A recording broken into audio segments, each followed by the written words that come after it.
नमस्कार, सुपरफास्ट छत्तीसगढ़ आप देख रहे हैं। छत्तीसगढ़ का नंबर 1 बुलेटिन और आपके साथ मैं हूं पुनीत। चलिए खबरों की करेंगे शुरुआत और सबसे पहले बात करेंगे बड़ी खबर की। बड़ी खबर है सुकमा से, जहां पर पोलिंग बूथ के लिए प्रदर्शन हो रहा है। पोलिंग बूथ के लिए प्रदर्शन क्यों हो रहा है? दरअसल पोलिंग बूथ शिफ्टिंग के विरोध में यह प्रदर्शन हो रहा है। नक्सल प्रभावित गांव के ग्रामीणों ने प्रदर्शन किया है। पहली बार नक्सल प्रभावित ग्रामीणों का प्रदर्शन देखने को मिला। बड़ी संख्या में ग्रामीण जिला मुख्यालय पहुंचे हैं। वोटिंग के लिए 10 से 15 किलोमीटर जाना पड़ेगा, इनका यह कहना है। लोकतंत्र का हिस्सा बनने से प्रशासन रोक रहा है, लोगों का यह कहना है। और यह बड़ी खबर इसलिए है क्योंकि नक्सल प्रभावित इलाके से यह खबर सामने आती है कि लोग कह रहे हैं कि हमारा पोलिंग बूथ जो है उसको शिफ्ट किया जा रहा है, और अगर शिफ्ट कर दिया गया तो फिर कैसे हम लोकतंत्र के इस महापर्व में जो होने जा रहा है उसमें हिस्सेदारी कैसे निभाएंगे। पहली बार ऐसा हुआ है कि नक्सल प्रभावित ग्रामीण जो हैं वो प्रदर्शन कर रहे हैं और कह रहे हैं कि 10 से 15 किलोमीटर दूर कैसे जाएंगे। लोकतंत्र का हिस्सा बनने से प्रशासन के द्वारा रोका जा रहा है और इसे शिफ्ट न किया जाए, इस बात की मांग भी की जा रही है। बेहद बड़ी खबर इस वक्त आपको सुकमा से, और ये बहुत अच्छी तस्वीर है। लोकतंत्र को मजबूत करने के लिए, लोकतंत्र में हिस्सेदारी निभाने के लिए कैसे नक्सल प्रभावित क्षेत्र के लोग आगे आ रहे हैं और इस बात का विरोध जता रहे हैं कि पोलिंग बूथ जो है वो शिफ्ट किया जा रहा है, उसे न किया जाए। सत्यनारायण चांडक हमारे संवाददाता सुकमा से फोन लाइन पर जुड़े हुए हैं, उनसे बात करते हैं। सत्यनारायण, वाकई में ये बहुत अच्छी तस्वीर भी है, विरोध की तस्वीर है, लेकिन फिर भी अच्छी तस्वीर इसलिए है क्योंकि नक्सल प्रभावित क्षेत्र से ये तस्वीर निकलकर सामने आई है और ये चाहते हैं कि लोकतंत्र के पर्व का ये हिस्सा बने, अपनी जिम्मेदारी निभाएं।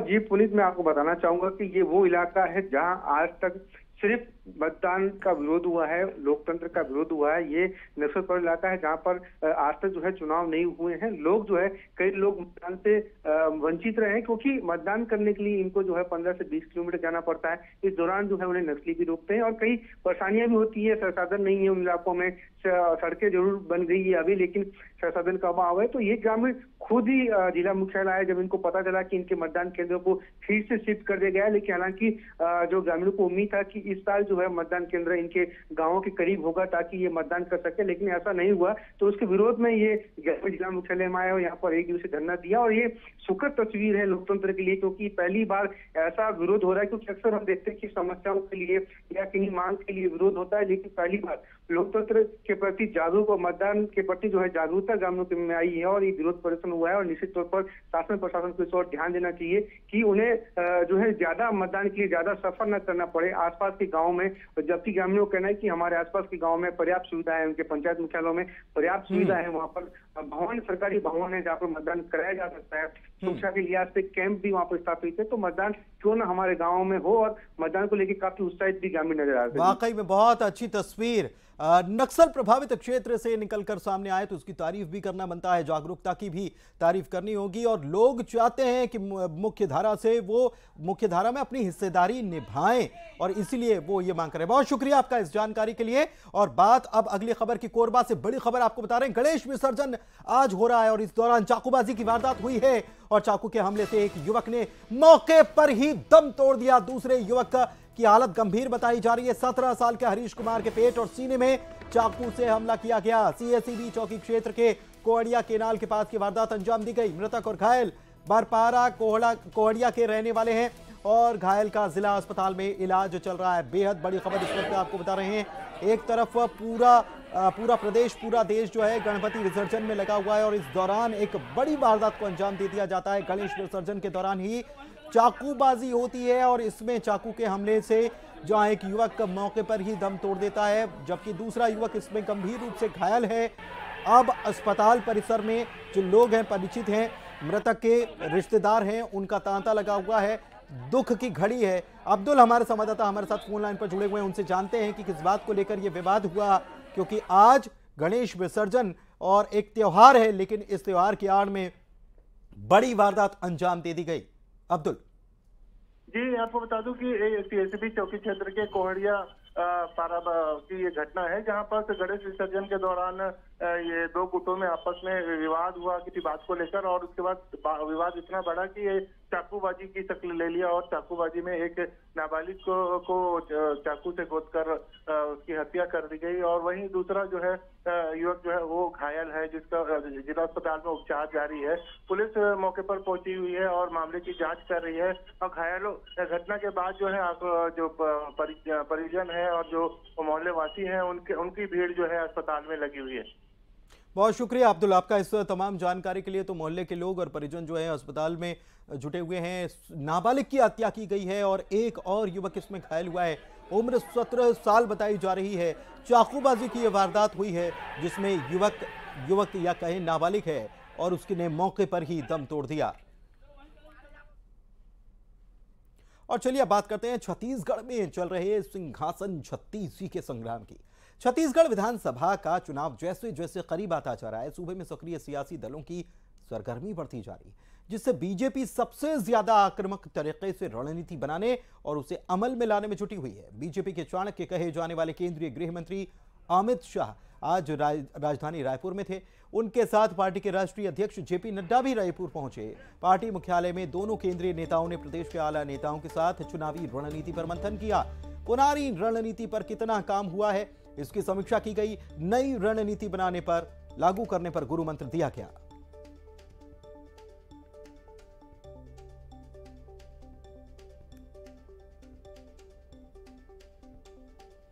तो छत्तीसगढ़ जीतने की रणनीति पर चर्चा की गई है। मेगा रैली होने वाली है बिलासपुर में और जगदलपुर में प्रधानमंत्री की, और इस रैली के बारे में भी चर्चा की गई है क्योंकि प्रधानमंत्री भी अब आने ही वाले हैं।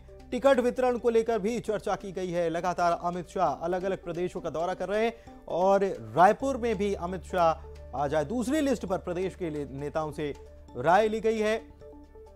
और साथ ही साथ प्रधानमंत्री के दौरे को लेकर चर्चा की गई है। बिलासपुर में प्रधानमंत्री का दौरा है। बिलासपुर संभाग 25 विधानसभा सीटें जो हैं वो उस संभाग में आती हैं।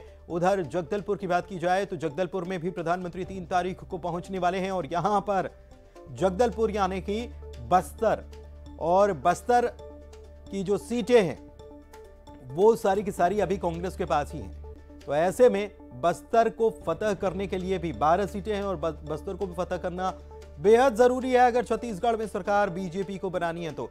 इसलिए आज से दोनों ही जिलों में प्रधानमंत्री का कार्यक्रम रखा गया है। इधर गृह मंत्री अमित शाह ने कई सारी तैयारियों के बारे में जानकारी ली है। तो 30 सितंबर को बिलासपुर में प्रधानमंत्री नरेंद्र मोदी की विशाल जनसभा होने वाली है। इसको देखते हुए सुरक्षा एजेंसियां अलर्ट पर हैं। राज्य पुलिस बल और केंद्रीय बल ने सभा स्थल का दौरा शुरू कर दिया है। सुरक्षा के लिहाज से सभी चीजों को खंगाला जा रहा है। सभा स्थल को एसपीजी की टीम ने अपने सुरक्षा घेरे में ले लिया है। और सीधे आपको उज्जैन लिए चल रहे हैं जहां पर पुलिस की तरफ से प्रेस कॉन्फ्रेंस की जा रही है। मामला आपको मालूम ही है, सुनिए पहले क्या कह रहे हैं पुलिस वाले। पुलिस कर्मचारी थे, उनके द्वारा ब्लड डोनेट किया गया था। इसके अलावा कुछ वॉलंटियर्स ने भी ब्लड डोनेट किया था। अगर आज की बात की जाए तो बच्ची स्टेबल है, रिकवर कर रही है और कहीं ना कहीं देखा जाए बात जो नॉर्मल रिएक्शंस किसी के होने चाहिए जो घटना से पहले उसके थे वे उस प्रकार के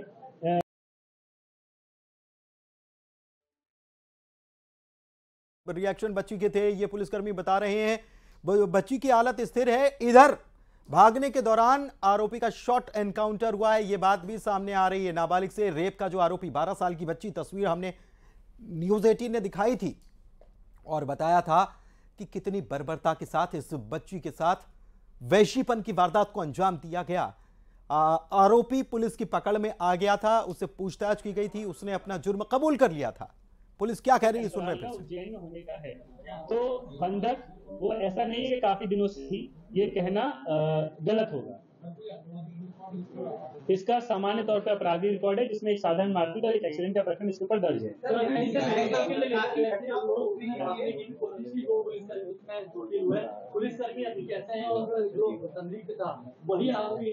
इसमें जब घटनास्थल को रिक्रिएट करने हम लोग जा रहे थे तो उसमें भागने का प्रयास किया जिसमें वो चोटिल हुआ और हमारे 2 पुलिस अधिकारी भी चोटिल इसमें हुए हैं। इनको मेडिकल जो ट्रीटमेंट है या चिकित्सक जो परामर्श है और जो सहायता है वो दी जा रही है और जल्दी विधि संगत जो हम लोग को आगे की कार्रवाई करनी है विवेचना में वो हम करेंगे। इसके लिए क्योंकि मुझे आज लगता है उज्जैन के सभी प्रबुद्ध नागरिकगण यहाँ पे मौजूद हैं, हम लोग इसको रेगुलराइज करेंगे। जो इतना भारी मात्रा में ऑटोस और ई रिक्शा चलाने वाले लोग हैं और कहीं ना कहीं इनका जो कैरेक्टर वेरिफिकेशन अगर कहीं मिस हुआ होगा तो इसको कंपलसरीली कराएंगे और एक डेटाबेस तैयार करने की कोशिश करेंगे। जितने भी उज्जैन में अभी करंटली जो rickshaw, auto rickshaw, e rickshaw चल रहे हैं उनका।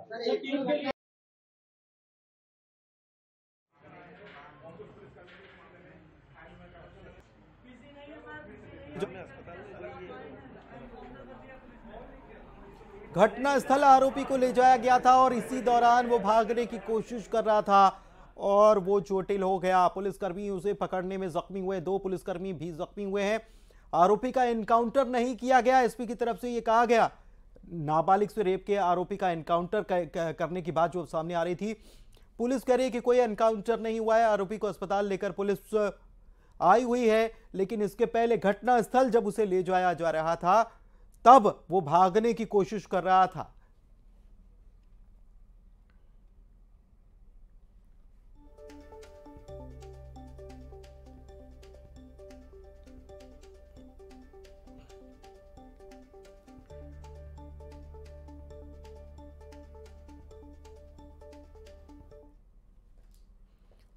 और चलिए बढ़ते आगे। 30 अक्टूबर को प्रधानमंत्री मोदी का बिलासपुर दौरा है। इसकी तैयारी के साथ ही 3 अक्टूबर को जगदलपुर में उनकी रैली है, इसकी तैयारी जारी है।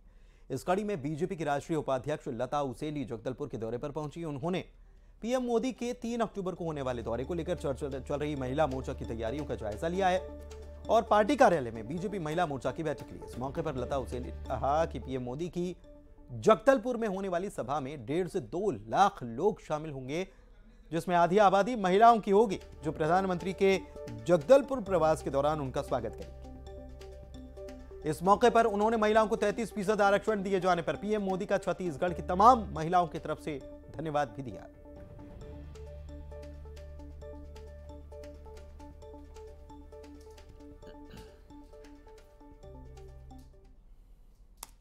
और चलिए बढ़ते हैं आगे। प्रधानमंत्री नरेंद्र मोदी 3 अक्टूबर को बस्तर के दौरे पर जगदलपुर जाने वाले हैं। तैयारी चल रही है। उनके दौरे को देखते हुए एनएमडीसी नगरनार प्लांट प्रबंधन ने भी सभी अधिकारियों और कर्मचारियों की छुट्टियों को रद्द किया है। जगदलपुर के लाल बाग मैदान में बीजेपी की विशाल आम सभा होगी। वहीं प्रधानमंत्री नरेंद्र मोदी नगरनार स्टील प्लांट का निरीक्षण भी करने के लिए प्लांट में पहुंच सकते हैं।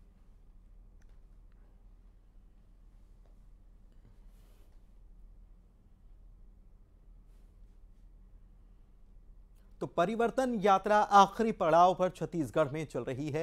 बीजेपी की तरफ से यह यात्रा निकाली जा रही है, जिसका समापन प्रधानमंत्री करने वाले हैं। बीजेपी की यात्रा से होने वाले संभावित नुकसान को देखने के लिए कांग्रेस ने अब डैमेज देखते हुए कांग्रेस ने डैमेज कंट्रोल की तैयारी शुरू कर दी है और यही वजह है कि सत्ताधारी पार्टी परिवर्तन यात्रा के जवाब में भरोसे की यात्रा शुरू करने जा रही है। यह परिवर्तन यात्रा की तरह सूबे के सभी विधानसभा क्षेत्रों से होकर ही गुजरेगी। पार्टी ने इस रणनीति की शुरुआत 2 अक्टूबर यानी कि गांधी जयंती के दिन से करने की योजना बनाई है।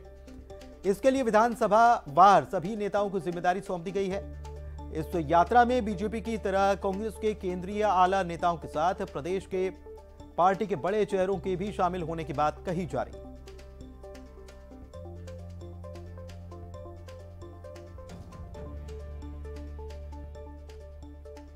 और वैसे आपको बता दें कि कांग्रेस सिर्फ भरोसे की यात्रा के सहारे चुनावी वैतरणी पार करने की आस लगाए नहीं बैठी।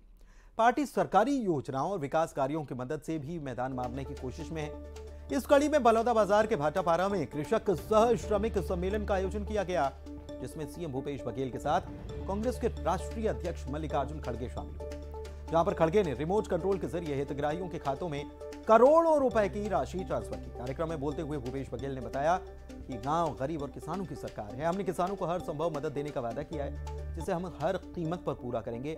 मल्लिकार्जुन खड़गे ने कहा है कि छत्तीसगढ़ में किसानों के लिए जो योजनाएं चल रही हैं, उसका लाभ अंतिम व्यक्ति तक पहुंच रहा है।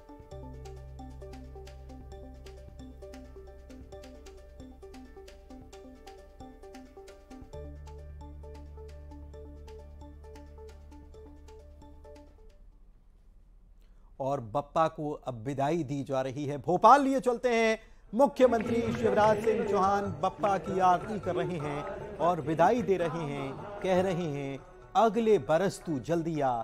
सीधी तस्वीरें भोपाल से लाइव दिखा रहे हैं आपको। मुख्यमंत्री शिवराज सिंह चौहान पूरे परिवार के साथ बप्पा का विसर्जन करने के लिए पहुंचे हैं और ये सीधी तस्वीरें जहां पर मुख्यमंत्री आरती करते हुए नजर आ रहे हैं। सीएम शिवराज सिंह चौहान गणपति बप्पा को विदाई दे रहे हैं। सीधी तस्वीरें भोपाल से।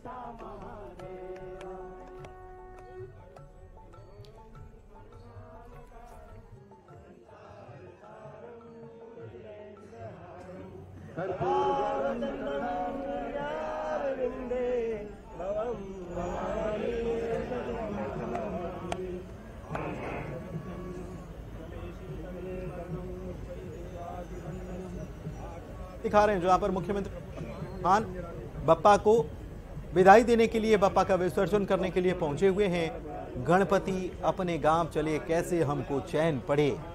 और गणपति अब जब अपने गांव जा रहे हैं तो उनको विदाई देनी बनती है और भावभीनी विदाई, क्योंकि और इस प्रार्थना के साथ विदाई कि बप्पा आप जल्दी आइएगा, अगले बरस जल्दी आइएगा, अपना आशीर्वाद हम पर और पूरे संसार पर बनाए रखिएगा। सीएम शिवराज सिंह चौहान गणपति बप्पा को विदाई देते हुए, उनकी आरती करते हुए और फिर अब कुछ ही देर में बप्पा का विसर्जन भी होगा। थोड़ा मन में इस बात का दुख जरूर है क्योंकि अब बप्पा से दूरी हो जाएगी, लेकिन अगले साल जल्दी आने का वादा भी तो लिया है।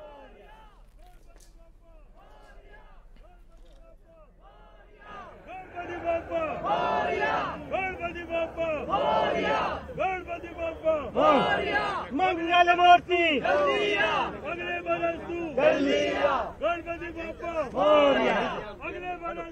और एक बड़ी खबर इस वक्त आपको बता रहे हैं झारखंड से, जहां के चाईबासा में आईईडी ब्लास्ट हुआ है और इस आईईडी ब्लास्ट में छत्तीसगढ़ का जवान शहीद हो गया। चाईबासा में नक्सलियों ने आईईडी लगा कर रखा था। आईईडी में धमाका हुआ है। कोबरा बटालियन का जवान बताया जा रहा है। एक जवान शहीद हुआ है, एक जवान घायल भी हुआ है। शहीद जवान छत्तीसगढ़ का रहने वाला है। यह बड़ी खबर इस वक्त आपको बता रहे हैं। झारखंड नक्सल प्रभावित क्षेत्र जो चाईबासा क्षेत्र है, यहां पर आईईडी ब्लास्ट हुआ है। नक्सलियों ने आईईडी ब्लास्ट किया। आईईडी यहां पर प्लांट करके रखा था। धमाका हुआ, धमाके की चपेट में आ गए जवान और इसमें छत्तीसगढ़ के एक जवान भी शामिल थे। जो जवानों का ग्रुप जा रहा था, इसमें छत्तीसगढ़ का जवान भी बताया जाता है। चाईबासा में नक्सलियों ने जो आईईडी ब्लास्ट किया, जिसमें कोबरा बटालियन का एक जवान शहीद हो गया, वीर गति को प्राप्त हुआ। एक जवान घायल है। शहीद जवान छत्तीसगढ़ का रहने वाला बताया गया। कोबरा बटालियन का यह जवान बताया जाता है और आईईडी ब्लास्ट किया गया। नक्सली आईईडी लगाकर अक्सर रखते हैं और सुरक्षा बलों को निशाना बनाने की कोशिश करते हैं और यहां पर नुकसान करने की कोशिश। चाईबासा में नक्सलियों ने आईईडी ब्लास्ट कर जवानों को निशाना बनाया। और इसी के साथ इस बुलेटिन में फिलहाल इतना ही। खबरों का सिलसिला जारी है। नमस्कार।